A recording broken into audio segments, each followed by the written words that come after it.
É com alegria e satisfação que cumprimentamos os nossos amigos e irmãos do portal Escola Dominical com a gloriosa paz de nosso Senhor e Salvador Jesus Cristo.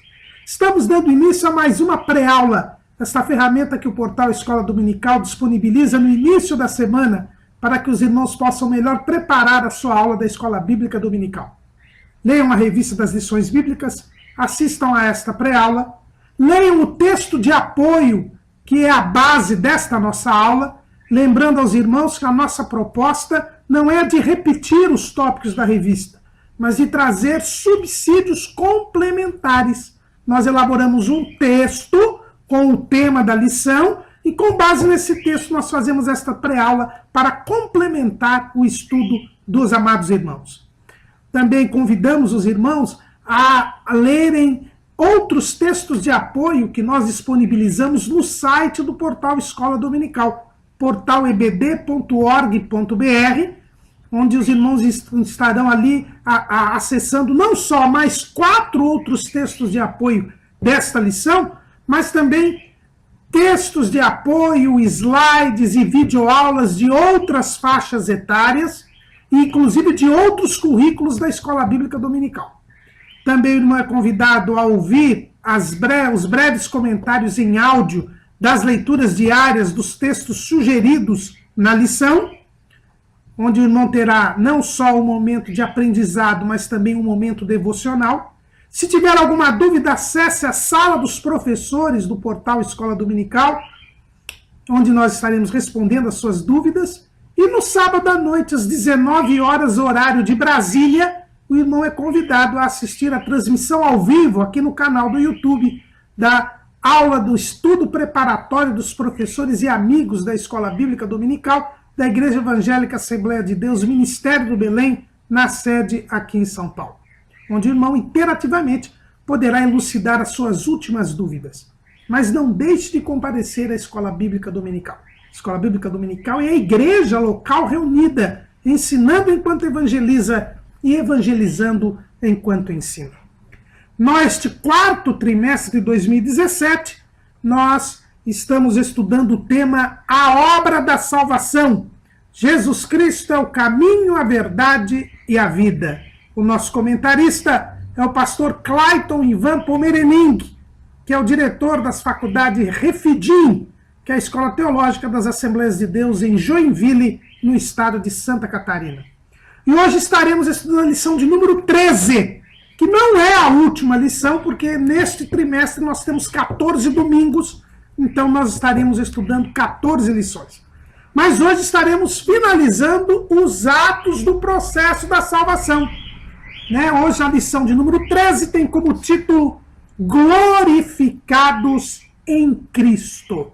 Hoje estaremos estudando a glorificação, que é o último estágio do processo da salvação. Mas antes, eu gostaria aqui de desejar a todos os nossos irmãos e amigos que têm nos acompanhado aqui no portal Escola Dominical, queremos desejar aos irmãos um Feliz Natal, que o nascimento de Cristo seja celebrado dentro do seu escopo, do seu objetivo, que é lembrar que o Verbo se fez carne para nos salvar. Nós estamos estudando a doutrina da salvação e o nascimento de Jesus é a demonstração deste plano da salvação, do cumprimento da salvação. Paulo escreve lá em Gálatas 4:4, e vindo a plenitude dos tempos, Deus enviou seu Filho, nascido de mulher, nascido sob a lei. E este envio de Jesus ao mundo é que nós celebramos no Natal. Sabemos que o Natal não ocorreu, o nascimento de Jesus não ocorreu em dezembro, mas o mundo todo celebra este nascimento. E por isso nós devemos aproveitar esta data para dizer ao mundo que Jesus nasceu para nos salvar. Um Feliz Natal a todos os nossos amados amigos e irmãos. Glorificados em Cristo. A glorificação é o estágio final do processo da salvação. É o que nós vemos lá em Romanos, no capítulo 8, e no versículo 29 e 30, quando Paulo descreve, ainda que não todos os atos, descreve sumariamente o processo da salvação. O apóstolo Paulo diz assim: porque os que dantes conheceu, também os predestinou para serem conformes à imagem de seu Filho, a fim de que ele seja o primogênito entre muitos irmãos. E aos que predestinou, a estes também chamou. E aos que chamou, a estes também justificou. E aos que justificou, a estes também glorificou. A salvação termina com a glorificação. É por isso que a salvação não é algo imediato e já sabido de antemão pelo homem. Por Deus é sabido, porque Deus é onisciente. Deus sabe todas as coisas. Para Deus não há tempo. Por isso, o início do mundo e o fim do mundo é a mesma coisa para Deus. Mas para o homem, que está na dimensão terrena, que está debaixo do tempo, a salvação é algo prolongado. É um processo que só terminará na glorificação. Aqueles que Deus decidiu salvar, ele decidiu salvar todos os homens, e ele sabe quem vai aceitar ou recusar o seu convite à salvação. Mas aquela salvação já prevista antes da fundação do mundo, ela só se encerra quando da glorificação. Por isso, a glorificação é o último espaço, o último ato do estágio da salvação, e por isso a salvação é uma esperança. Não existe esta coisa, uma vez salvo, salvo para sempre. A salvação é uma esperança. Nós estamos esperando a glória de Deus. É o que Paulo diz lá em Romanos, no capítulo 5, quando ele fala mais uma vez do processo da salvação. Aliás, os irmãos sabem, e nós já estudamos aqui no ano passado a Epístola aos Romanos, e os irmãos lembram que a Epístola aos Romanos é um tratado a respeito da salvação. E Paulo diz assim em Romanos capítulo 5, sendo, pois, justificados pela fé, temos paz com Deus por nosso Senhor Jesus Cristo, pelo qual também temos entrada pela fé a esta graça. Os irmãos estão vendo? Paulo diz que pela graça nós entramos na salvação, pela fé, na qual estamos firmes, e nos gloriamos na esperança da glória de Deus. Então a salvação, eu entro pela fé, mas eu tenho que aguardar a glorificação. É um processo a salvação. A nossa declaração de fé, a declaração de fé da CGADB, diz o seguinte, lá no seu capítulo 10 e no versículo... No capítulo 10, não tem versículo, no item 2, né? O capítulo 10 e no item 2 da nossa declaração de fé, que está na página 111, diz assim, no ato da aceitação, o pecador é imediata e simultaneamente salvo, justificado e adotado como filho de Deus. A partir daí, entra no processo de santificação até a sua glorificação final no dia de Cristo. Então, há um processo, né? E a nossa declaração de fé cita, para confirmar essa sua afirmação, 2 aos Coríntios 3 e 18. Paulo diz assim, mas todos nós com cara descoberta, refletindo como um espelho a glória do Senhor, somos transformados de glória em glória na mesma imagem como pelo Espírito do Senhor. Então, não há dúvida alguma que há um prolongamento deste processo da salvação e, como nós já estudamos aqui em lição anterior, através da santificação, e nós vamos ficando cada vez mais parecidos com Cristo, cada vez mais glorificando a Deus através do nosso comportamento, da nossa semelhança com Jesus, até aquele dia em que Jesus irá se manifestar. E nós, então, seremos glorificados. O apóstolo João, para não ficar só em Paulo, o apóstolo João também diz isso. Lá em 1 de João, capítulo 3, versículo 2. Amados, agora somos filhos de Deus, e ainda não é manifestado o que havemos de ser. Mas sabemos que, quando Ele se manifestar, seremos semelhantes a Ele, porque assim como é, o veremos. E qualquer que nele tem esta esperança, purifica-se a si mesmo, como também ele é puro. A salvação é uma esperança, porque ela só se conclui na glorificação. E é por isso que se pode perder a salvação. Se você não perseverar até o fim, e este fim é a glorificação, você não será salvo. A perda da salvação é uma realidade, não é verdade. Este uma vez salvo, salvo para sempre. A salvação é uma esperança da glória de Deus.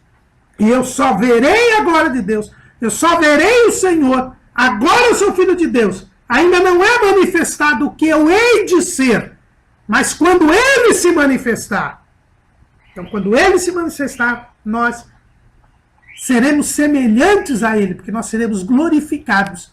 E assim como Ele é, nós o veremos. E quando Ele vier, para que eu o veja, é preciso que eu me santifique. Porque a Bíblia diz que sem a santificação, ninguém verá o Senhor. Para sabermos o que é a glorificação, é preciso que nós saibamos o que é a glória. Porque glorificar é ficar glorioso, é colocar na glória, é pôr na glória. O que é glorificação? É colocar na glória. Mas o que é glória? O que é glória? A gente fica dando glória a Deus. O que é glória? O que quer dizer a palavra glória? Se nós formos à Bíblia Online da Sociedade Bíblica do Brasil, ela define glória, dá 3 definições de glória. Em primeiro lugar, glória é honra ou louvor dado a coisas, a pessoas ou a Deus. É nesse sentido que nós fazemos glória a Deus, glória, aleluia, né? Glória, aleluia, glória a Deus. Foi neste sentido que os anjos, no dia do nascimento de Jesus, eles disseram, não é? Lá em Lucas, capítulo 2, versículo 30,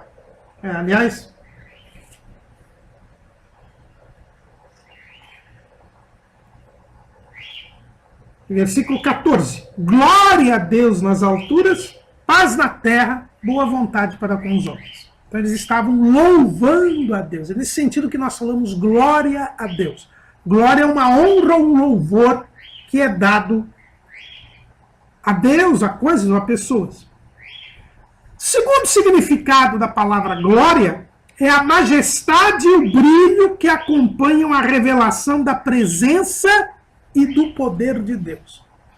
Então a glória do Senhor.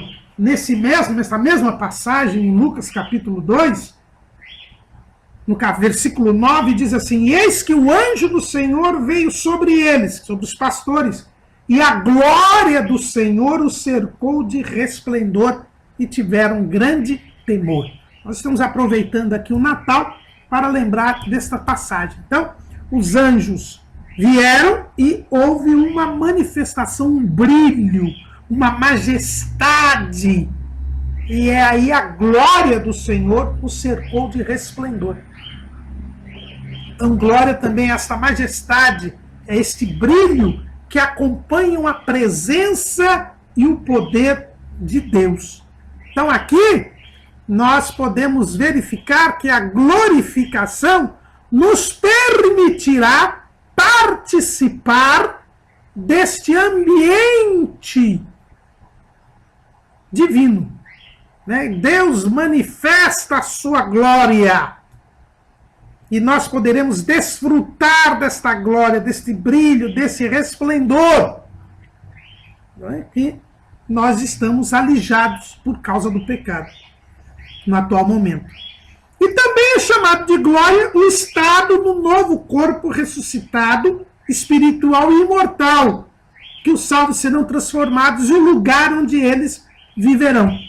Então também a glória é essa transformação, a Bíblia chama de glória também, esse estado do salvo quando ele partir para a dimensão eterna. Então a glória é esta participação. Na nossa declaração de fé, também no capítulo 10, no item 3, na página 112, está escrito assim: a glorificação é a derradeira etapa da nossa salvação em Cristo Jesus.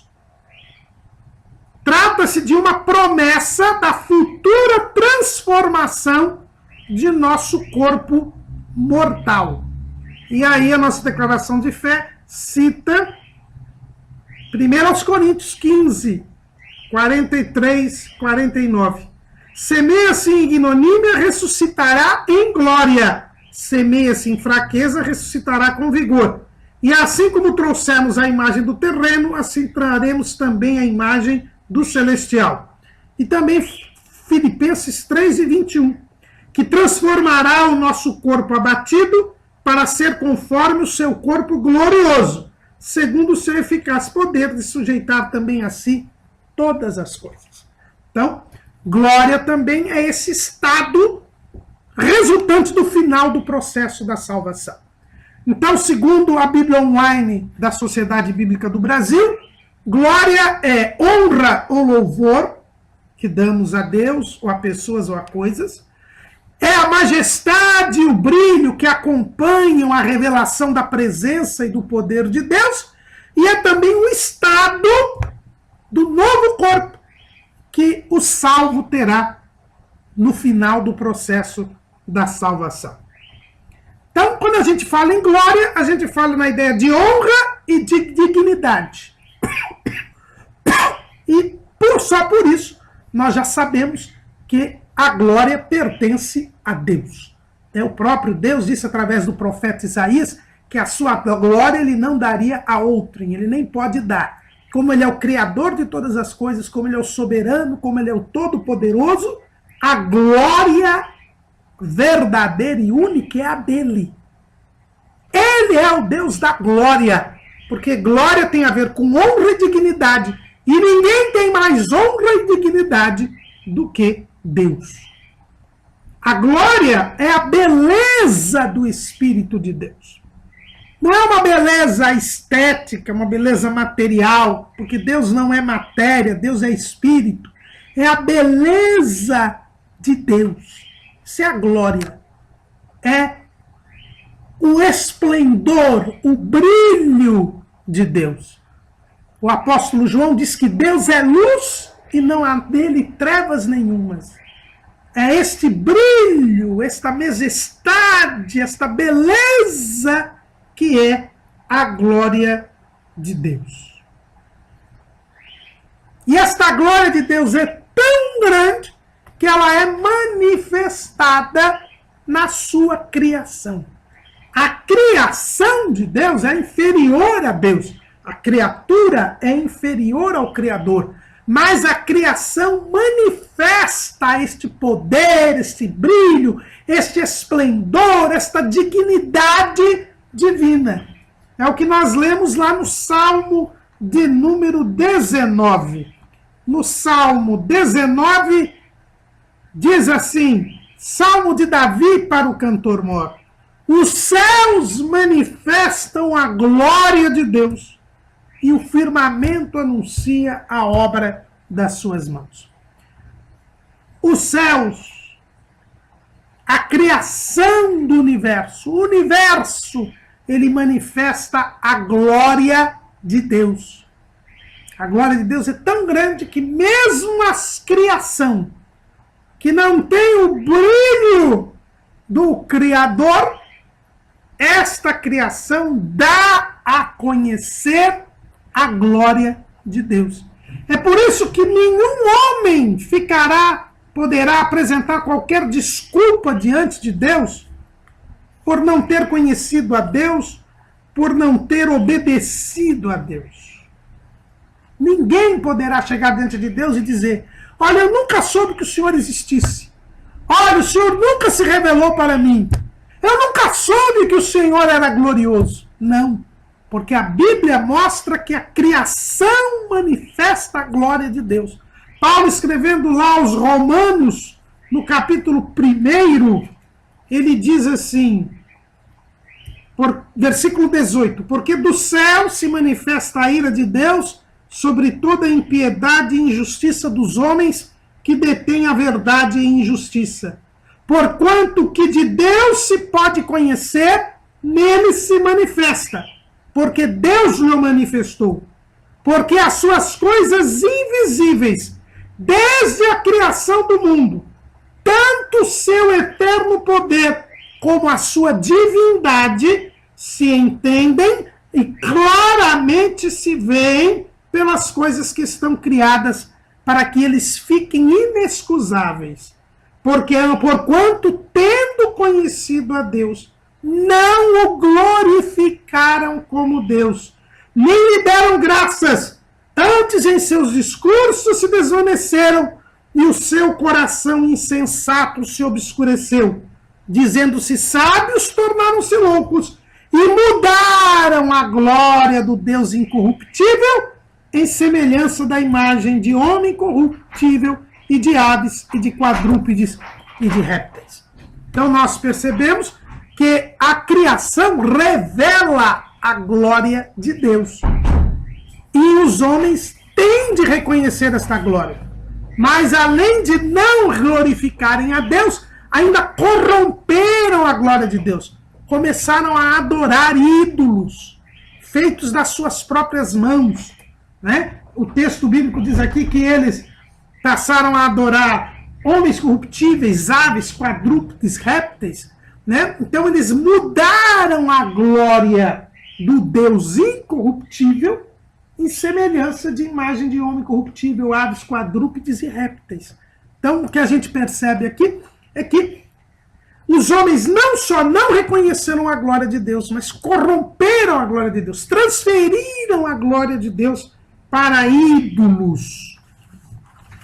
E é por este motivo que eles irão ser condenados, porque fizeram pouco caso, desprezaram, corromperam a glória de Deus. Quando o homem foi criado reto, santo, como nós já lemos várias vezes nesse trimestre, em Eclesiastes 7:29, e havia uma comunhão entre Deus e o homem. E por isso o homem desfrutava, compartilhava da glória de Deus. A Bíblia diz que em toda viração do dia, o Deus vinha ao encontro do homem. Se Deus vinha ao encontro do homem em toda a viração do dia, o que nós entendemos? Entendemos que ele compartilhava da glória de Deus. Porque quando nós vimos aqui, a glória é a majestade e o brilho de Deus.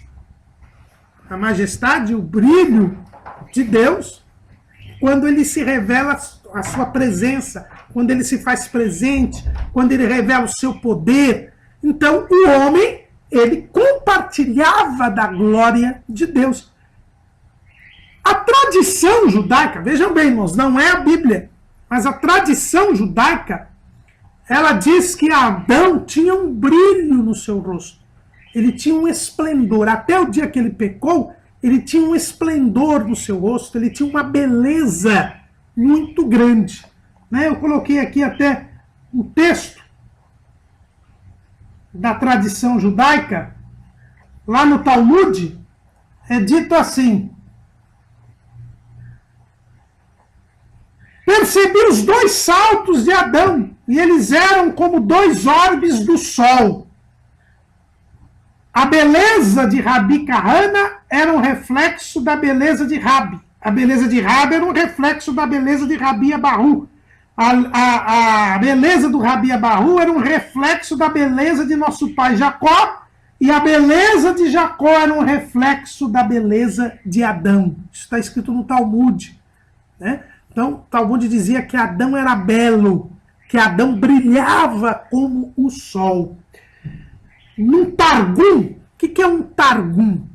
Targum eram comentários que os escribas faziam das escrituras, né? Os irmãos sabem que o Antigo Testamento era escrito em hebraico.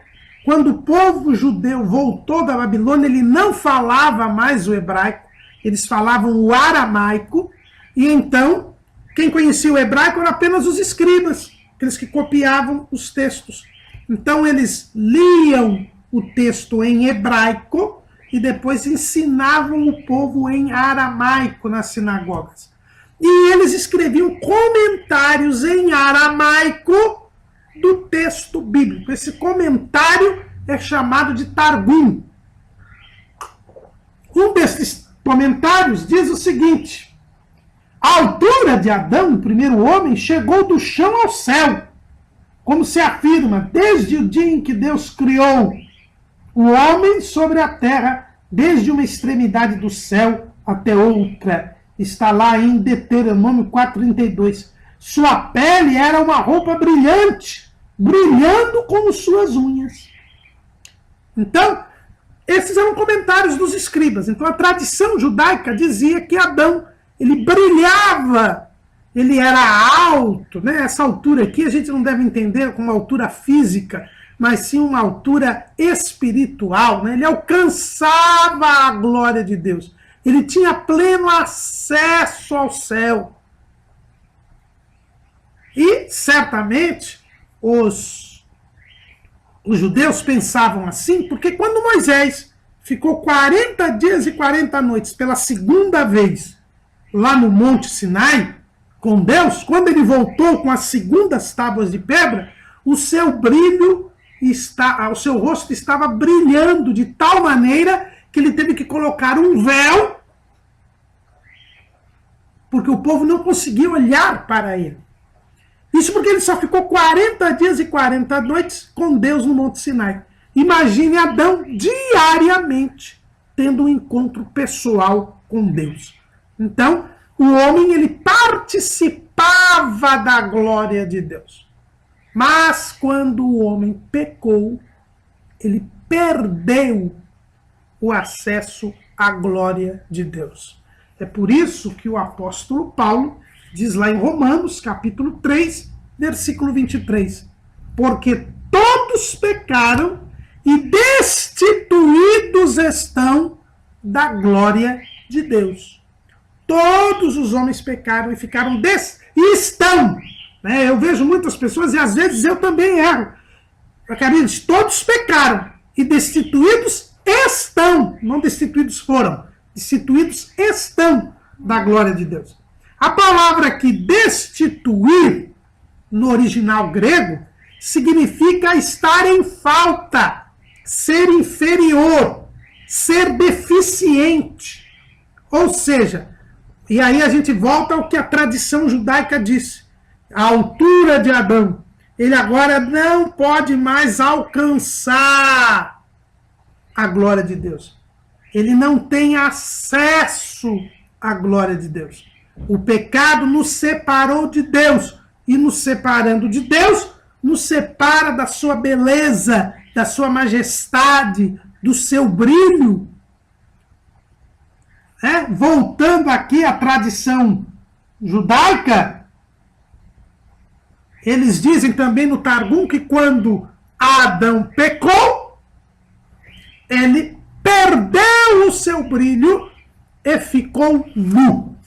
Logicamente que esta nudez de que os judeus estão a falar é a nudez espiritual. Ele ficou sem a glória de Deus. Ele ficou sem a vestimenta espiritual. Porque o homem e a mulher, quando criados, não usavam roupa. não é? É o que a gente vê lá em Gálatas, capítulo 2, versículo 25. E ambos estavam nus, o homem e a sua mulher, e não se envergonhavam. Essa nudez era apenas uma nudez física, eles não tinham vergonha de nada.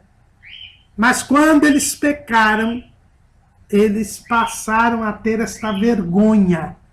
O ex-chefe da Igreja Católica, João Paulo II, ele tem uma bela meditação, ele fez uma série de estudos bíblicos a respeito do corpo, chamada Teologia do Corpo, e ele fala muito bem o que significa este pudor, esta vergonha de ser nu. Na verdade, era já a presença do pecado, e já um efeito do pecado sobre o corpo do ser humano. Então, Adão perdeu este brilho, Adão ficou nu espiritual. Ele ficou nu espiritual quando ele se esconde de Deus, ele fica vergonhado, porque já não tinha mais a glória de Deus. O capítulo 3, versículo 10 de Gênesis diz: E ele, Adão, disse: Ouvi a tua voz soar no jardim e temi, porque estava nu e escondido. Então, esta queda é a destituição da glória de Deus. Então, o homem ele tinha contato com a glória de Deus, ele desfrutava da glória de Deus, embora estivesse na terra, porque o Jardim do Éden é na terra, ele tinha contato com a glória de Deus, mas com o pecado ele foi destituído da glória de Deus. É por isso que nós temos a glorificação. A salvação, nós já vimos, é a restauração da amizade entre Deus e o homem. Foi isso que Jesus veio fazer, para que todos sejam um, como tu, ó Pai, és um comigo e eu em ti. Que eles sejam um em nós. Então agora nós temos que recuperar a unidade. E para recuperar a unidade, a glorificação é uma necessidade. O homem compartilhava da glória de Deus, pecou, destituído está da glória de Deus. Como Jesus veio desfazer as obras do diabo, como Jesus veio restaurar a amizade entre Deus e o homem, a glória tem que ser restaurada. A participação do homem na glória de Deus tem de ser restaurada. Esta destituição da glória de Deus, ela, feita em razão do pecado, ela é demonstrada em várias passagens das Escrituras. Nós vemos que Deus manifesta a sua glória, mas o homem sempre está separado desta glória. Deus, ele é glorioso. A Bíblia diz que ele é vestido de glória e majestade. Lá no Salmo 104, versículo 1, é dito: Bendiz, ó minha alma, ao Senhor, Senhor Deus meu, tu és magnificentíssimo, estás vestido de glória e de majestade. Então Deus não tem como, enquanto Deus se despir da sua glória. Jesus, quando se fez homem, ele se despiu da sua glória. Ele deixou a sua glória. Tem aquele hino muito conhecido, se não for por amor, ele diz assim: deixou o esplendor da sua glória, sabendo o destino aqui. Jesus se despiu da sua glória, mas para ele se despir da sua glória, ele se fez homem. Ele não deixou de ser Deus, mas se despiu da sua glória. Ele não deixou de ser Deus, mas ele se despiu da sua glória. Lá no Monte da Transfiguração, Jesus se glorifica e mostra a sua glória aos discípulos, mostrando então que ele não deixou de ser Deus, mas ele se fez homem. Sendo Deus, não teve por usurpação ser igual a Deus, mas se fez a forma de homem. Então, enquanto homem, ele estava despido da glória de Deus. Mas ele não tinha perdido a glória, se despiu da glória. Né? Deixou dela fazer uso. Só no Monte da Transfiguração ele se mostrou glorioso ali, porque ali ele teria um diálogo com Moisés e Elias, e ele só poderia ter esse diálogo como Deus. Né? Porque aos homens não é permitida a comunicação com quem já está na eternidade. Então, Deus, ele é vestido de glória e majestade. Então, quando ele se manifesta ao longo da história da humanidade, ele sempre se manifesta de forma gloriosa.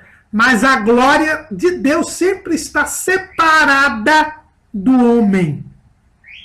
Quando Deus manifesta a sua glória lá no Monte Sinai, quando ele desce ao Monte Sinai, há uma separação entre ele e os israelitas.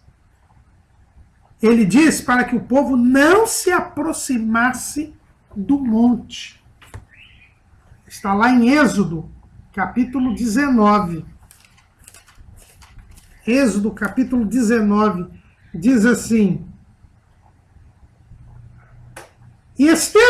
versículo 11, estejam prontos para o terceiro dia, porquanto no terceiro dia o Senhor descerá diante dos olhos de todo o povo sobre o monte de Sinai, e marcarás limites ao povo em redor, dizendo, guardai-vos, que não subais ao monte, nem toqueis o seu termo. Todo aquele que tocar o monte, certamente morrerá. Havia uma divisão ali, uma separação. O homem está destituído da glória de Deus.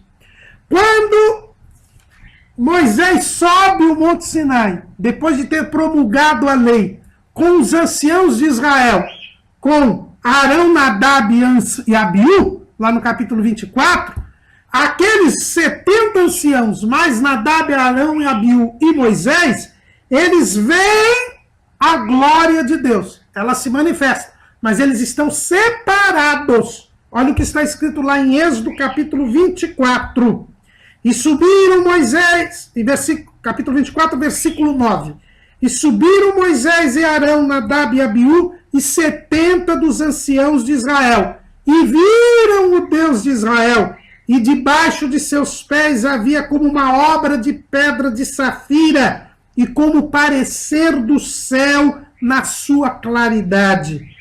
Porém, ele não estendeu a sua mão sobre os escolhidos dos filhos de Israel, mas viram a Deus e comeram e beberam. Percebam?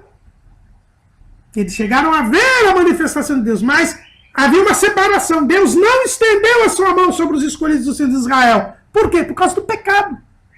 Eles viram, mas havia uma separação. Eles não puderam compartilhar da glória de Deus. Mas alguém pode dizer para mim, tudo bem, irmão Carlos, mas Moisés compartilhou da glória de Deus. Ele subiu ao monte, ele ficou lá no monte, e a Bíblia diz que enquanto Moisés estava no monte,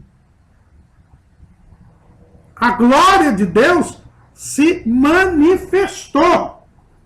Não é? Nesse mesmo capítulo 24 de Êxodo.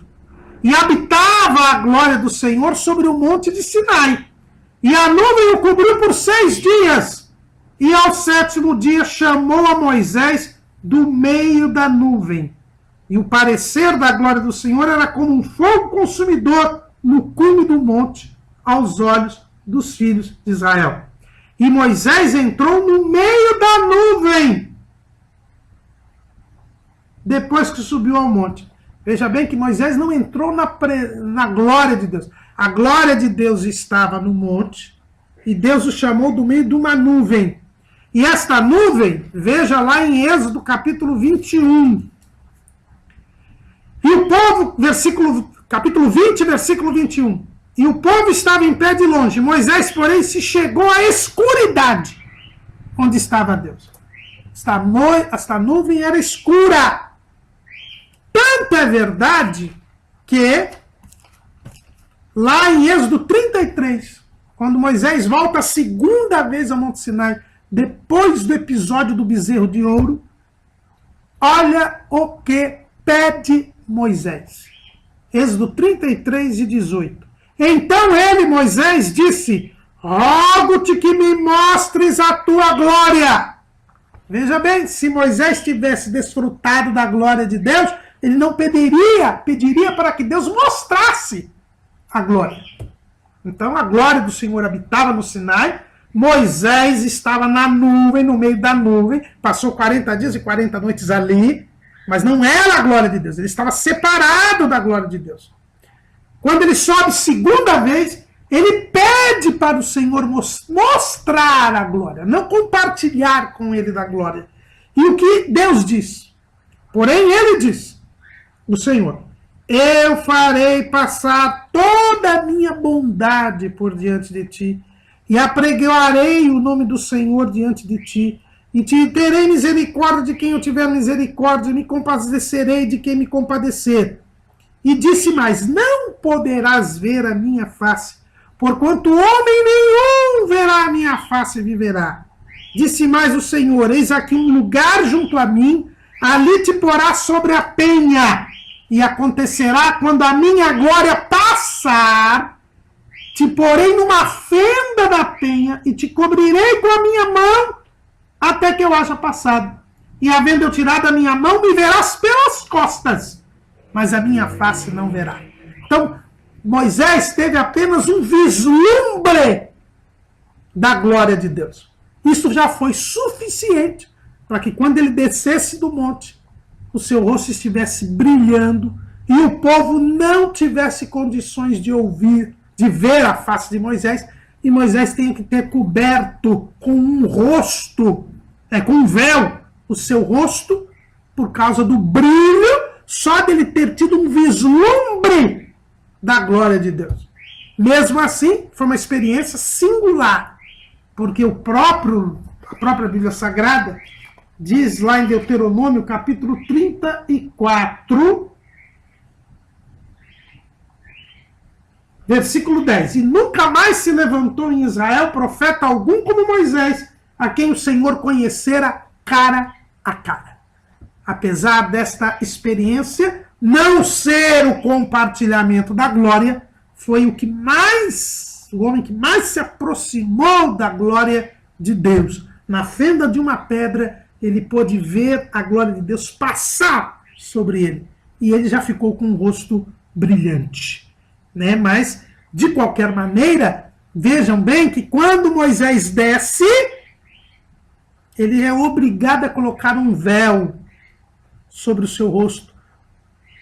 E ele só tirava o véu quando ele entrava na presença de Deus. E esse brilho não foi para sempre, irmãos, foi temporário. Isso a gente sabe lá de 2 Coríntios capítulo 3.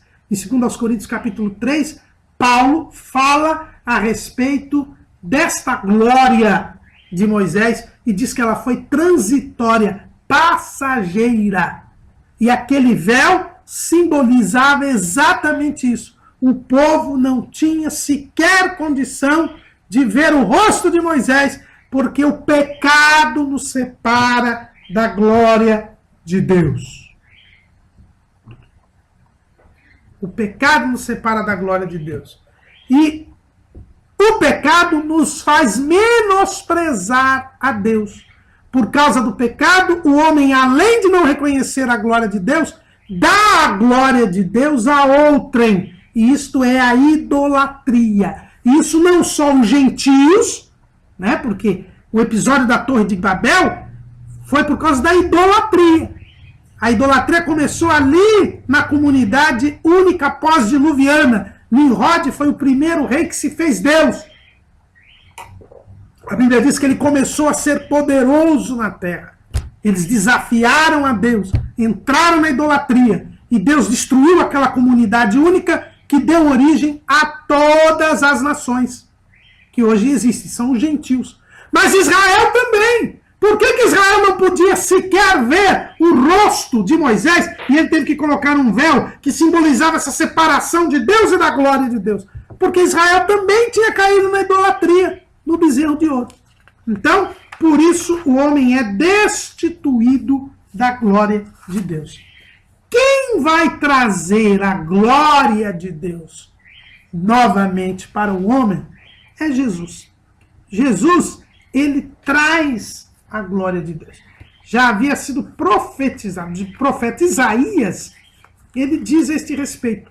Lá em Isaías 46:13, ele diz assim: faço chegar a minha justiça e não estará ao longe, e a minha salvação não tardará, mas estabelecerei em Sião a salvação e em Israel a minha glória.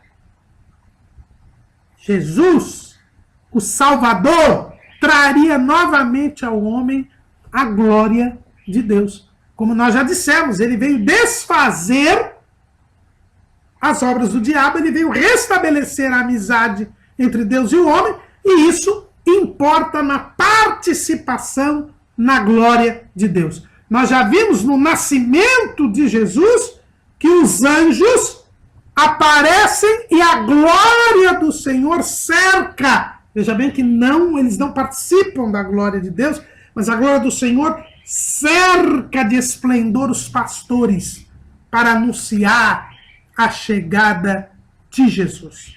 Então, o nascimento de Jesus, ele já mostra a glória de Deus.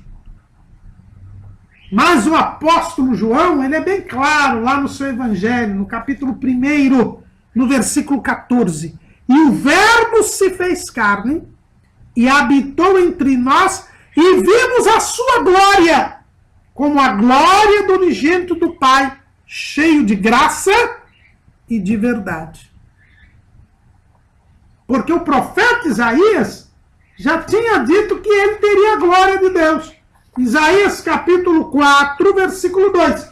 Naquele dia o renovo do Senhor será cheio de beleza e de glória, e o fruto da terra excelente e formoso para os que escaparem de Israel. Então o renovo do Senhor, que é Jesus, ele seria cheio de beleza e de glória. Não beleza física, não beleza material, porque o próprio profeta Isaías diz que nenhuma beleza neles víamos, ele não tinha parecer nem formosura. Ele não se destacou pela sua beleza física e estética. Mas João, aquele que estava tão pertinho de Jesus, que colocava sua cabeça no peito de Jesus, ele diz: nós vimos a sua glória, como a glória do unigênito do Pai. E a glória de Jesus, ela começou a se manifestar ao mundo justamente no primeiro milagre, né? Lá em João capítulo 2, versículo 11, João diz: Jesus principiou assim os seus sinais em Caná da Galileia e manifestou a sua glória, e os seus discípulos creram nele. Jesus, ele é chamado de Rei da Glória. Lá no Salmo 24, profeticamente, Davi diz: quem é o Rei da Glória? O Senhor forte e poderoso, o Senhor poderoso na guerra.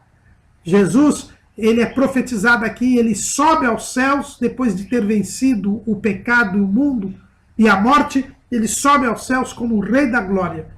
E depois pergunta novamente o salmista, no versículo 10 do Salmo 24, quem é este Rei da Glória? O Senhor dos Exércitos. Ele é o Rei da Glória. Agora mostra Jesus entrando com a igreja triunfante no céu, né? Depois do tribunal de Cristo. Então nós temos aí o Rei da Glória. Jesus, ele é chamado de Senhor da Glória. 1 aos Coríntios, capítulo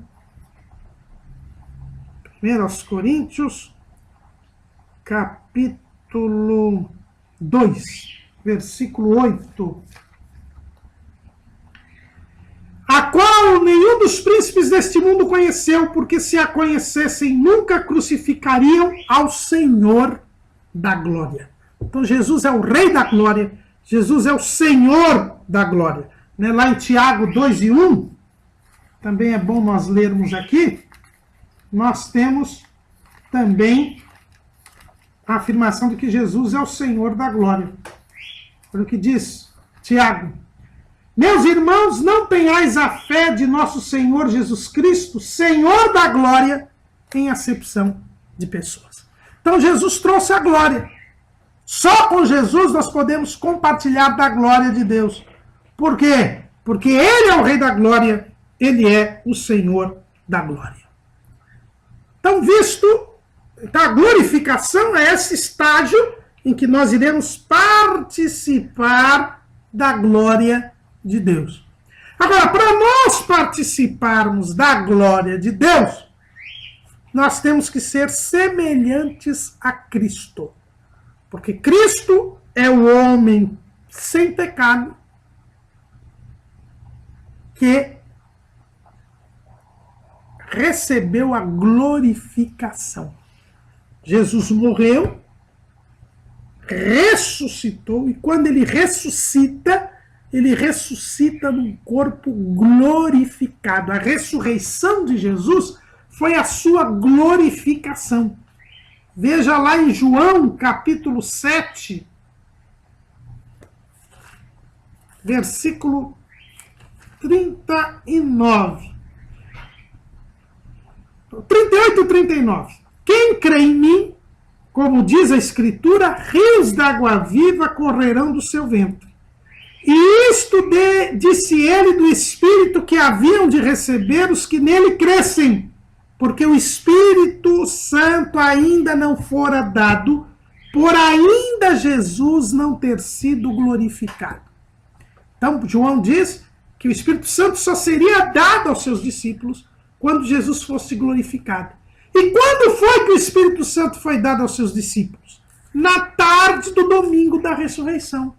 Lá no capítulo 20 de João, você encontra no versículo 19. Chegada, pois, a tarde daquele dia, que dia? O versículo 1 diz, no primeiro dia da semana, Maria Madalena foi ao sepulcro de madrugada, sendo ainda escuro, e viu a pedra tirada do sepulcro.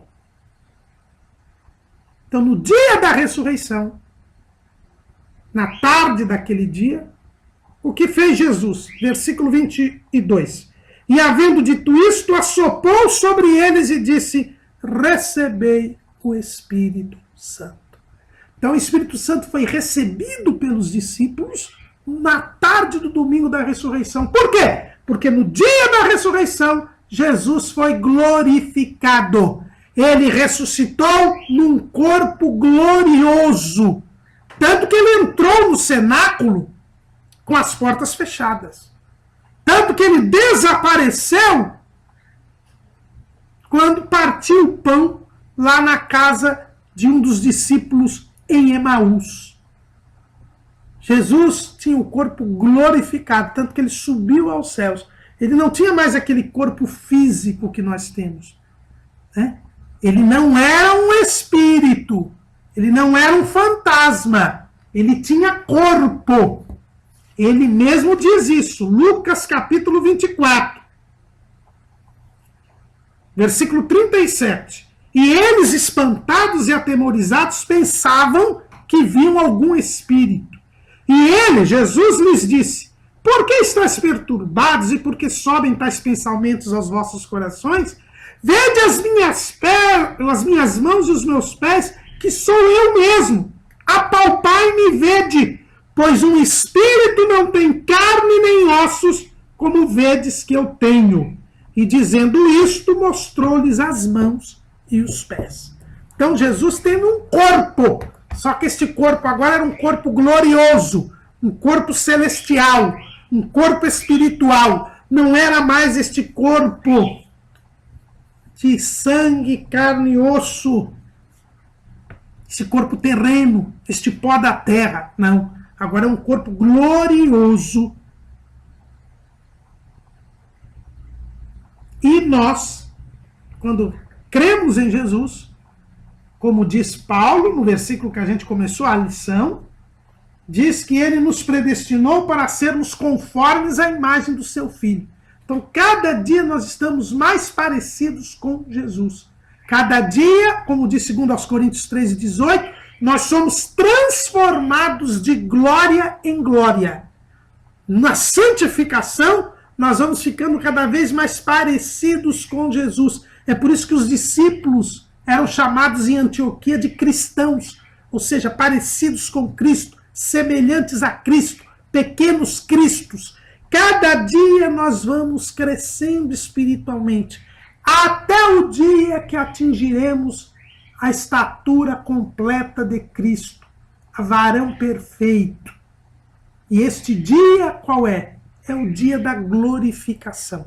Aí nós seremos semelhantes a Ele, como diz João, e nós teremos um corpo glorioso. Já que hoje nós somos a luz do mundo, nós já temos o brilho de Jesus na nossa vida. Nós já somos, como diz Paulo lá em Filipenses, capítulo 2, versículo 15, para que sejais irrepreensíveis e sinceros, filhos de Deus inculpáveis no meio de uma geração perversa, corrompida e perversa, entre a qual resplandeceis como astros no mundo. Nós já temos um brilho moral, um brilho espiritual. Nós já somos diferentes dos homens, nós já somos luzes do mundo, nós já brilhamos pelo nosso porte, pelo nosso testemunho, já temos autoridade espiritual em nossas vidas, e isto vai aumentando cada vez mais, né? Porque, como diz o proverbista, né, o justo, ele brilha mais e mais como a aurora até ser dia perfeito. O justo, ele brilha cada dia como a luz da aurora. A luz da aurora, a aurora é o amanhecer. Então, no amanhecer, nós vamos perceber que o amanhecer, ele é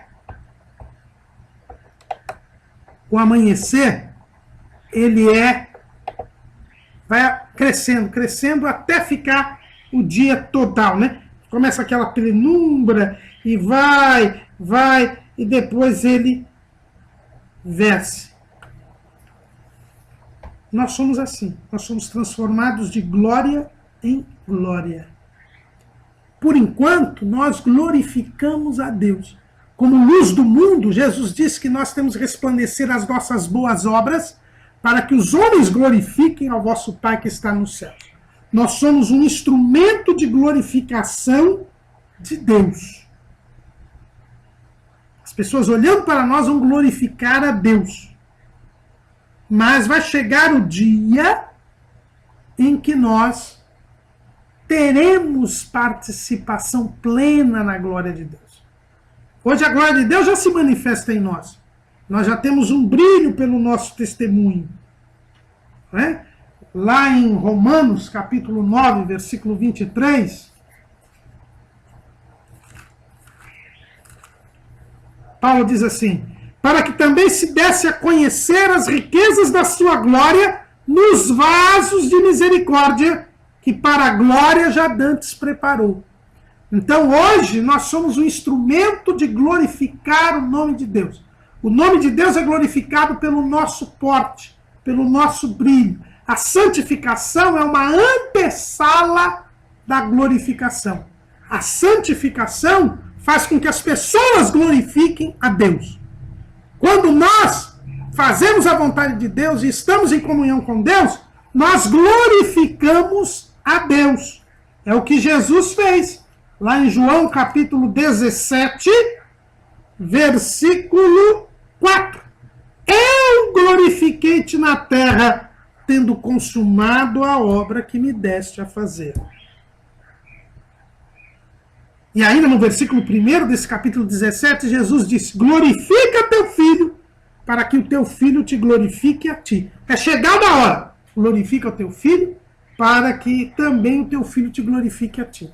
Assim como Jesus glorificou ao Pai, consumando a obra que tinha recebido para fazer, e assim como o Pai o glorificou na ressurreição, nós também estamos glorificando a Jesus aqui e seremos glorificados no dia do arrebatamento da igreja. Então nós já estamos numa preparação para a glorificação, que é a santificação. Olha o que Pedro diz lá em 1 de Pedro 4:11. Se alguém falar, fale segundo as palavras de Deus. Se alguém administrar, administre segundo o poder que Deus dá, para que em tudo Deus seja glorificado por Jesus Cristo, a quem pertence a glória e o poder para todo sempre. A glória pertence a Jesus. Nós aqui estamos glorificando a Jesus, mas Jesus dará da sua glória para nós no dia do arrebatamento da igreja. Tudo que nós fazemos, irmãos, nós devemos fazer para a glória de Deus. 1 Coríntios, capítulo 10, versículo 31. Portanto, quer comais, quer bebais, ou façais qualquer outra coisa, fazei tudo para a glória de Deus. Nós temos a esperança da glória de Deus. Esta esperança. Assim como Jesus participou da nossa humanidade, nós participaremos da sua glória. Nós já vemos a glória de Deus, porque nós nascemos de novo. Nós já vemos a glória de Deus. Nós estamos esperando a glória de Deus. Eu já li aqui em Romanos, capítulo 5. E Deus nos chama, a salvação é um chamado para a glória de Deus. 1 Tessalonicenses, capítulo 2, versículo 12.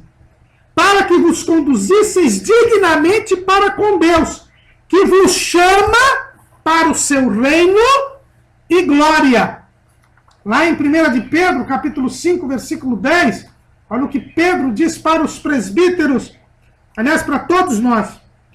E o Deus de toda graça, que em Cristo Jesus vos chamou à sua eterna glória, depois de haver despadecido um pouco, Ele mesmo vos aperfeiçoará, confirmará, fortificará e fortalecerá. A santificação é isto, irmãos. É a confirmação, a fortificação, o fortalecimento e o aperfeiçoamento. Para quê? Para glorificação. Então a salvação só termina na glorificação. Nós só temos que almejar a glorificação. E nós seremos glorificados como Jesus foi glorificado. Paulo, lá em Romanos, capítulo 8, versículo 18, ele diz assim: porque para mim tenho por certo que as aflições deste tempo presente não são para comparar com a glória que em nós há de ser revelada. Nós mesmos seremos glorificados, assim como Jesus foi glorificado. Jesus foi recebido na glória. Lá 1 Timóteo, capítulo 3, versículo 16. E sem dúvida alguma, grande é o mistério da piedade.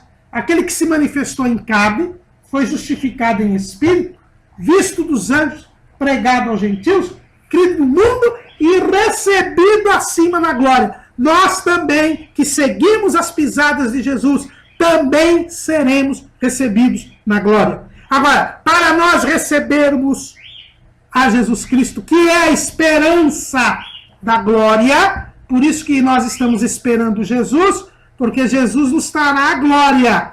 Jesus é a esperança da glória. Colossenses, capítulo 1, versículo 27.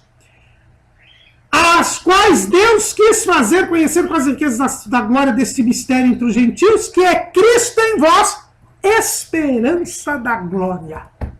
Eu e você estamos esperando Jesus, porque Jesus nos trará a glória, e a glorificação é o final do nosso processo da salvação. Em 2 Coríntios, capítulo 5, versículo 1 e 2, Paulo diz assim: porque sabemos que se a nossa casa terrestre deste tabernáculo se desfizer, temos de Deus um edifício, uma casa não feita por mãos, eterna nos céus. E por isso também gememos, desejando ser revestidos da nossa habitação, que é do céu. Se todavia, estando vestidos, não formos achados nus. Nós não estamos mais nus como estava Adão quando pecou, espiritualmente falando. Nós estamos agora vestidos com as vestes da salvação. E eu preciso manter estas vestes da salvação com a santificação, deixando que Deus me confirme, me fortaleça, me fortifique, me aperfeiçoe, para que naquele dia eu possa ser revestido de glória. E como se dará a glorificação? É o que Paulo está dizendo aqui.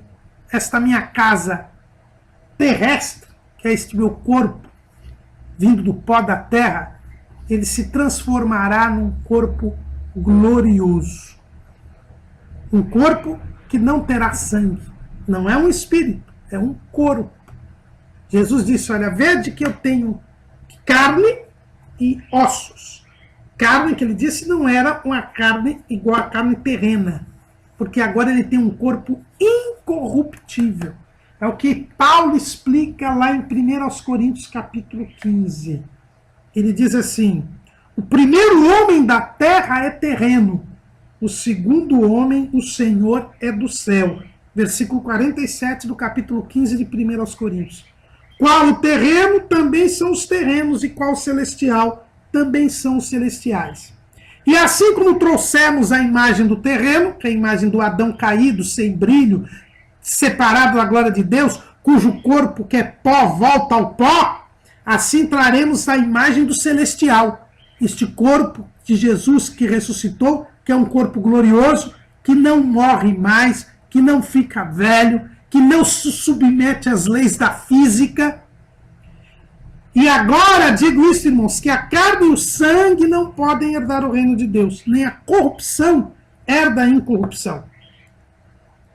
O que é corruptível se revista da incorruptibilidade, o que é mortal se revista da imortalidade. Nós teremos um corpo celestial, um corpo espiritual, um corpo que não fica mais velho, um corpo que tem o brilho do céu, o brilho da majestade de Deus, um corpo que não envelhece, que não fica doente. Este será o novo corpo que nós teremos. E este é o corpo que nos fará terminar o processo da salvação. Porque nós, quando aceitamos Jesus, nós somos livres do poder do pecado.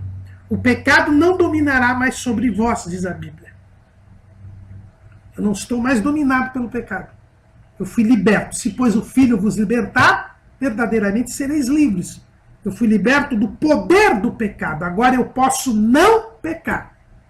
Mas eu não fui liberto. Depois eu fui liberto do corpo do pecado. O corpo do pecado foi desfeito. O corpo do pecado foi desfeito, diz a Bíblia. Então eu agora não mais vivo, porque eu sou uma nova criatura. Nasci de novo. E esta nova criatura não peca. Então o corpo do pecado foi desfeito, quer dizer, ele foi preso. Né? O corpo do pecado foi preso. Mas eu não fui livre ainda na natureza do pecado.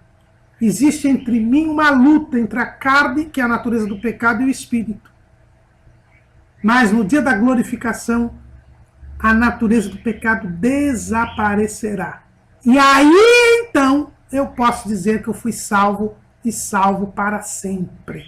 Porque quando ele se manifestar, nós estaremos com ele, seremos semelhantes a ele. Teremos o mesmo corpo de Jesus ressuscitado. Quem morreu, ressuscitará primeiro, diz a Bíblia. mas quem estiver vivo será transformado. E todos nos reuniremos nos ares para estar para sempre com o Senhor. Isto ocorrerá no arrebatamento da igreja. É por isso que o salvo clama pelo arrebatamento da igreja, porque ele quer a salvação. Ele deseja terminar o processo da salvação. É por isso que o Espírito e a esposa dizem: vem. E quem quiser, diga: vem. E quem quiser, venha e tome de graça da água da vida. É algo que está à disposição de todos. Quem quiser ser salvo, e que a Bíblia diz: espera Jesus. É por isso que a fé em Jesus nos faz pensar no céu. Porque quem entra na graça, entra na esperança da glória de Deus. Todo crente está aguardando a volta de Jesus. Por quê? Porque com a volta de Jesus se completa a salvação. Se eu aceitei a Cristo, é porque eu quero ir para o céu. Como dizia o saudoso irmão Manuel Clóvis Machado, diácono aqui na igreja sede do Ministério do Belém, aqui em São Paulo. Ele foi crente durante mais de 70 anos. E ele dizia: eu aceitei Jesus para ir para o céu. É isso que nós devemos querer, ir para o céu. Eu fico preocupado com pessoas que estão salvas e não querem saber do céu, não querem saber da vinda de Jesus. Esta era a esperança dos apóstolos. João diz: agora somos filhos de Deus, mas ainda não é manifestado o que havemos de ser. Mas sabemos que quando ele se manifestar, seremos semelhantes a ele, porque assim como é, o veremos. Ele tinha o prazer de esperar Jesus. Ele queria a manifestação de Jesus. O apóstolo Paulo também, lá em Filipenses, capítulo 3, ele diz assim: mas a nossa cidade está nos céus, donde também esperamos o Salvador, o Senhor Jesus Cristo, que transformará o nosso corpo abatido para ser conforme o seu corpo glorioso, segundo o seu eficaz poder de sujeitar também a si todas as coisas. João desejava, esperava Jesus. Paulo também esperava a glorificação. E ele recomendava Tito a esperar também. Ele diz assim: porque a graça de Deus se é manifestado trazendo salvação a todos os homens, ensinando-nos que, renunciando à impiedade e às concupiscências mundanas, vivamos neste presente século sóbria e justa e piamente, aguardando a bem-aventurada esperança e o aparecimento da glória do grande Deus e nosso Senhor Jesus Cristo. O que o crente deve fazer, diz Paulo, é esperar. Esperar.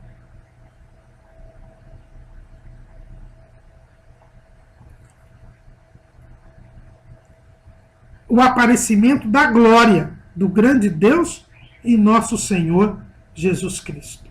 Então, Paulo, escrevendo aqui a Tito, ele deixa bem claro que a esperança dele era exatamente esta. A esperança de todo crente é a volta de Jesus. Irmãos, é por isso que nós temos um dado histórico bem compreensível. Os seguidores da doutrina da predestinação incondicional não falam muito de santificação e não falam da volta de Jesus. Aliás, nem creem que Jesus virá arrebatar a igreja. Eles só creem no juízo final. Por quê? Porque não tem essa esperança da glória de Deus. Porque não tem esta ideia do retorno de Cristo, o desejo da glorificação. E é esta fé verdadeira. A Bíblia diz que Abraão, ele tinha uma fé porque ele desejava a pátria celestial. Hebreus 11:9. Pela fé habitou Abraão, habitou na terra da promessa como em terra alheia, morando em cabanas com Isaac e Jacó, herdeiros com ele da mesma promessa, porque esperava a cidade que tem fundamentos, da qual o artífice e construtor é Deus. Versículo 16. Mas agora desejam uma melhor, isto é, a celestial. Pelo que Deus também se não envergonha deles de se chamar seu Deus, porque já lhes preparou uma cidade. Um dia nós teremos o corpo de Jesus ressuscitado. Um corpo glorioso, sem sangue, sem ser do pó da terra. E agora nós não estaremos como Adão. Adão recebia uma visita diária de Deus. E segundo a tradição, já era brilhante. Mas agora nós estaremos para sempre com o Senhor. Diz Paulo lá em 1 Tessalonicenses capítulo 4. E desfrutaremos da glória de Deus. A nova Jerusalém, ela é gloriosa. Diz lá no livro do Apocalipse, capítulo 21, versículo 2. E eu, João, vi a santa cidade, a nova Jerusalém, que de Deus descia do céu, adereçada com uma esposa ataviada para o seu marido. E ouvi uma grande voz do céu que dizia: eis aqui o tabernáculo de Deus com os homens, pois com eles habitará, e eles serão o seu povo, e o mesmo Deus estará com eles, e será o seu Deus. A glória de Deus. Lá no versículo 23 diz: e a cidade não necessita de sol, nem de lua, para que dela resplandeçam, porque a glória de Deus a tem alumiado, e o Cordeiro é a sua lâmpada, e as nações andarão à sua luz, e os reis da terra trarão para ela a sua glória e honra. E as suas portas não se fecharão de dia, porque ali não haverá noite. E a ela trarão a glória e honra das nações.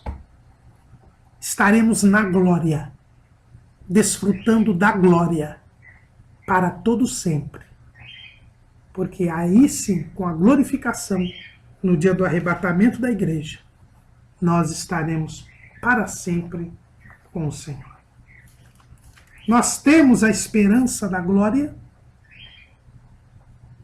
Nós estamos aguardando Jesus. Se você estiver vivendo em santidade, você está se preparando para a glorificação.